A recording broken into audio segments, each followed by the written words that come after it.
Hey everybody, welcome to Fight News Now Extra. My name is John Pollock, and this is where we get you caught up on everything going on in mixed martial arts. John Ramsey and Robin Black and I have plenty to chat about today, including a champion getting his release, a main event for UFC 170 is set, and Johnny Hendricks sets us up to chat more drug testing in mixed martial arts.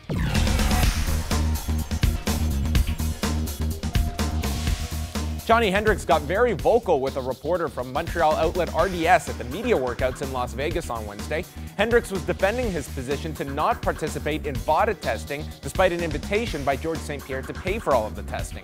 Hendricks went back to the defense that he would participate in WADA testing, but not VADA. Now, for the record, WADA does not do any drug testing. They are the ones that set the protocols that certain labs and drug testing facilities, such as VADA, have to follow. UFC heavyweight Brendan Schaub announced on Wednesday that he has signed a new 6-fight deal with the UFC, coming off back-to-back wins over LeVar Johnson and Matt Mitrione. Schaub came off Season 10 of The Ultimate Fighter, where he lost in the finals to Roy Nelson, and has since gone 6-2 since that loss in 2009. It was announced on UFC Tonight by Ariel Helwani that UFC 170 will be taking place Saturday, February 22nd from the Mandalay Bay Event Center in Las Vegas, and will be headlined by UFC light heavyweight champion Jon Jones defending his title against Glover Teixeira and looks for his 7th defense of that light heavyweight title. This will also be the first fight for Jones in Las Vegas since February of 2011, when he submitted Ryan Bader to earn the initial title shot against Shogun Rua. And finally, Bellator sent out a press release Thursday morning announcing that they are releasing their welterweight champion Ben Askren, who becomes an unrestricted free agent, and Bellator has waived their rights to match any outside offers. Askren leads the company undefeated at 12-0, winning the 170-pound title back in October of 2010 from Lyman Good. The vacant title will be decided next season when Douglas Lima fights the winner of this year's tournament final between Rick Hahn and Ron Kessler. And we are here with John Ramsey and Robin Black, and where do we even begin today, guys? So many different topics we can start with. Why don't we just roll the dice and they land on Ben Askren, who apparently has hit the jackpot here. He's now a free agent. Is this just a formality now that he goes to the UFC, or could there be something in the way of that? I doubt it. I mean, this is Bellator. Let's not forget. Let's not forget. I get that, but I mean, if this man's a lawyer running a mixed martial arts organization. Yes, fair enough. But if Ben Askren is 100% free of his Bellator contract, of course he's going to go to the Ultimate Fighting Championship. Is he going to go to the UFC for Hector Lombard or Eddie Alvarez money? Absolutely not. I think, Robin, you and I were talking about kind of Bellator screwing Ben Askren a little bit, but they got to do what they got to do because, you know, they were trying to help out Eddie Alvarez at the same time they were trying to help themselves out, and what happened? They got this big debacle. So no more big money for the top level guys. Are you surprised, Robin, that they didn't even make a play for Askren? Because very realistically, Eddie Alvarez could be gone after his next fight, and suddenly Alvarez and Askren are gone. I would have at least made an attempt to keep Ben Askren. I don't subscribe to this idea that this guy's a boring fighter. I think that he is someone that has come up through Bellator, and I think there's a lot of people that see this guy as a potential threat at 170 pounds. Yeah, you, me, and you, but how many other people, how many other casual fans know Ben Askren? We know he's dangerous, and I think that's the benefit Bellator had, is that they could sell this guy as a legitimate challenge for George St-Pierre. Unfortunately, we'll never get to see it because we have the best wrestler in all of mixed martial arts, but that's not going to happen. Yeah, I don't know, man. There's a lot of weird things about it. One is he's your champion, and I agree. I think he's interesting. I think he shoots his mouth off. I think he's got a lot of personality. His haircut kind of looks like a baby in a man's form. He's kind of a cool cat, and he's a the X Factor, and he's a great fighter. Now you look at, you know, the hows and the whys. It's like Douglas Lima's tremendously exciting. Yeah. He's got that exciting style that TV likes.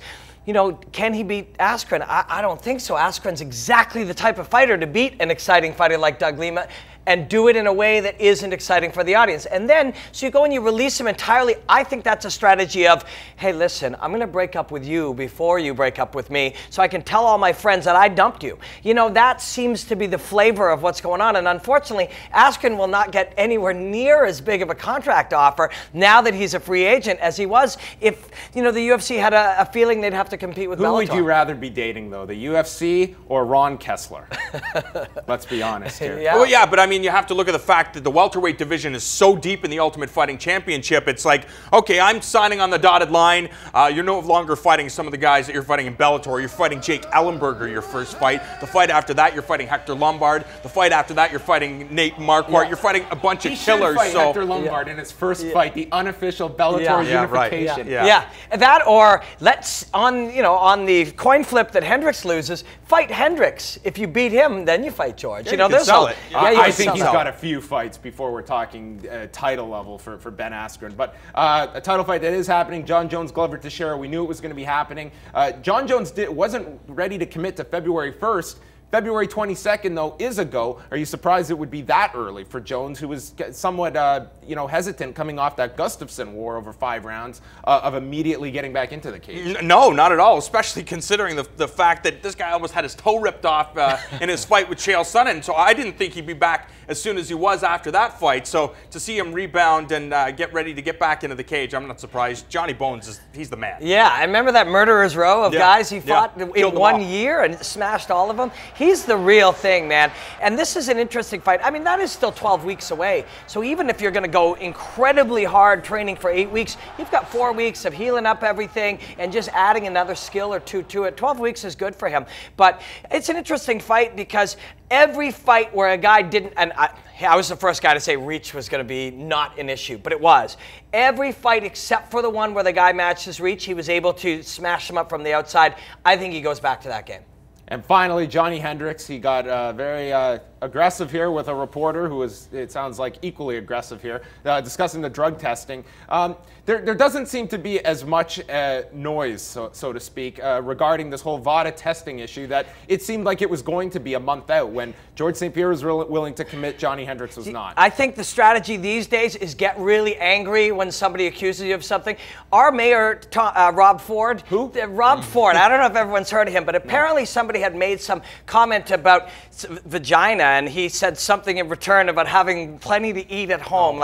This is what the man said. So I think Hendricks ends up looking not quite as shocking. He's not he will, never mind. I was going to say something. He has all the VADA he needs to eat at home. He has all the VADA he needs. All right. More of Mayor Rob Ford is covering every other Toronto station. Maybe we should talk a bit more about Rob Ford. But right now we have more of Fight News Now Extra.